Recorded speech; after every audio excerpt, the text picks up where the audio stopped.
What's up guys and girls, good afternoon and welcome to the character creation video for our Warband. We're going to be running through the Warband, what I've created, why I've chosen it, what equipment choices we've gone for, and introduce you to the team. The reason we're doing so, making such a big hoo-ha out of them, is because we're playing in a league, PvP league, on the Discord server. It's going to be a blast. We're kicking off, or we probably have kicked off already by the time you're watching this video, and the videos will be up shortly with the highlights, a little talk through of what the teams are up to, and, well, how I'm doing. We'll make sure all of those are published. You can keep a track of them, and hopefully a bit of fun.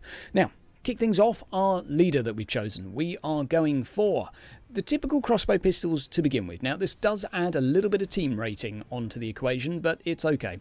The reason I have them is because, and the reason I have them as a primary, is you should be able to end up somewhere you can go on Overwatch and you get a free shot.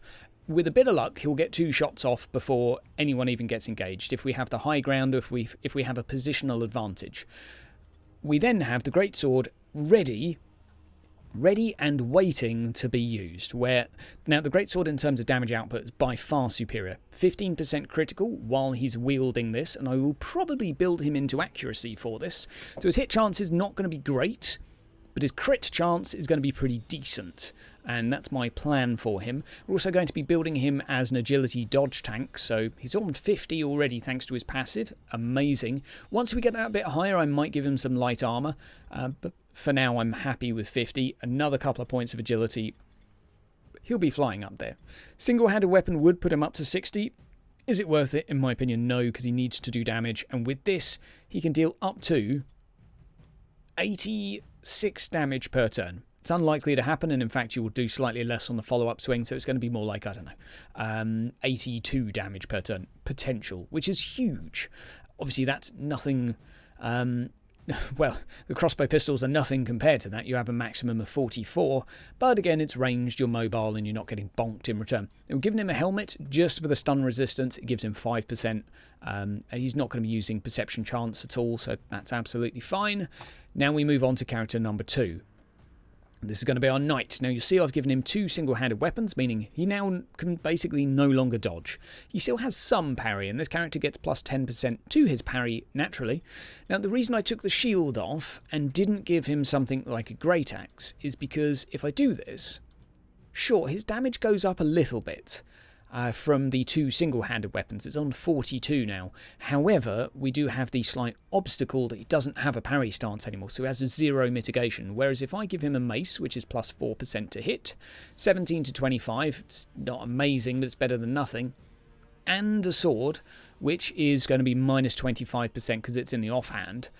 This adds up to still be a reasonable amount. Okay, it's a bit less than a great axe, but he still has a parry, and it's not a dramatic amount less. He can attack twice per turn, and he has a 32% parry, which might save him, and as well as that, he has 30% armor mitigation due to his heavy armor. So I'm pretty happy with this. I guess I could give him a great axe in the offhand if I need. It's not very necessary. It does kind of bloat my team rating, and if I need it, well, it could be there. It bypasses armor absorption, so if I were against someone that were really heavily armored, maybe we could do that, but I would honestly rather put a ranged weapon in there, or even a black powder weapon if need be, because these guys, if we click on them, can use bows, longbows and short bows. So I have no idea why the pistol was clickable, but I'll probably give him a longbow eventually and have both of these characters spawn with a longbow or a rifle so they can do a couple of shots from people from a distance on Overwatch. Now, moving on, I guess we should talk about how we're building him as well. It's kind of obvious for him weapon skill is going to be his jam. Like, it's huge. He'll get a really decent parry chance out of this, which is good. The 10% bonus from a shield may eventually be something I want to chase, but for now I'm happy him dealing damage. Then we have a choice of strength, toughness, or agility. Agility's not going to be his jam. He's never going to need to dodge. So he'll probably be a mixture of strength and toughness, and it depends which skills we're looking at as to which one I will prioritise.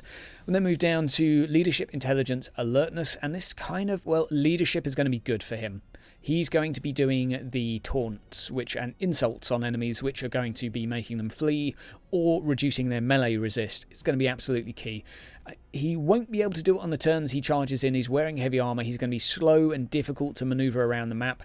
However, he will have spare action economy while in combat to achieve this using his strategy points, whereas my leader on the other hand will be reloading and doing ranged stuff, at least to begin with.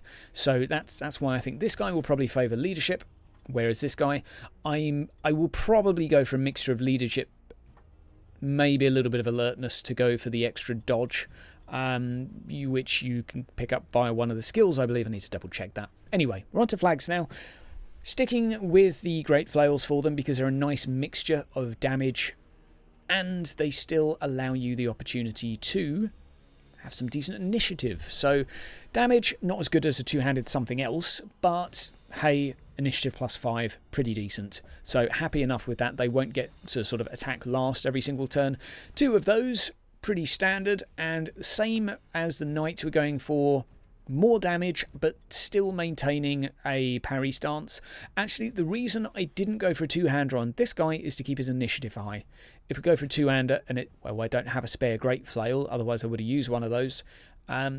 His initiative, yeah, you get what I'm trying to say. I'd love to put a two-handed weapon on him, but I don't have one with a reasonable initiative, and I don't want him going last every single turn. So he's rocking 2 of those for now. He does still have a parry stance, even though his dodge is better. So, well, that's what he'll be sticking with for now. And in terms of the flags, they will be going into dodge tanks. So they're going to die a lot. Let's be real here. Their mitigation at the beginning is pretty pants. Their manoeuvrability is kind of okay, but with a dodge of 25, they're going to get hit a lot, and they're going to go down against heroes particularly fast. Their agility will be going up to try and compensate for that. You can go for toughness, which is alright. You can also go for leadership on them, which is also okay. You can give them something like demoralize, which is not the worst thing in the world. But generally speaking, I'm expecting these guys to die pretty quick. The question really for them is, are they going to go weapon skill or accuracy? They start off with such terrible weapon skill, I feel like you need some points in here to actually make them somewhat more viable. So we'll probably be going for a combination of agility and weapon skill, just to increase their melee resist, to make them slightly more slippery. And if they survive for long enough till like rank 5, they might be usable, and we might be able to get their melee resist high enough to a point where they're actually quite hard to hit, and get their dodge to a point where they're quite slippery. But I'm expecting these guys to be expendable and the team to really be carried by the knight, with a little bit of support from the leader, who eventually will do some stabby choppy using his swishity sword. Guys, look forward to the league. We've already played the game by now, but the video will be up shortly following this one, probably the next day or the day after, and we'll be putting out 2 videos a week on the PvP matches, followed by a recap video as well, just telling you what's going on in the league, how people are doing, where the teams are currently standing, and going from there. So guys, have yourself a great day, hope you're having a wonderful week, and I'll see you around.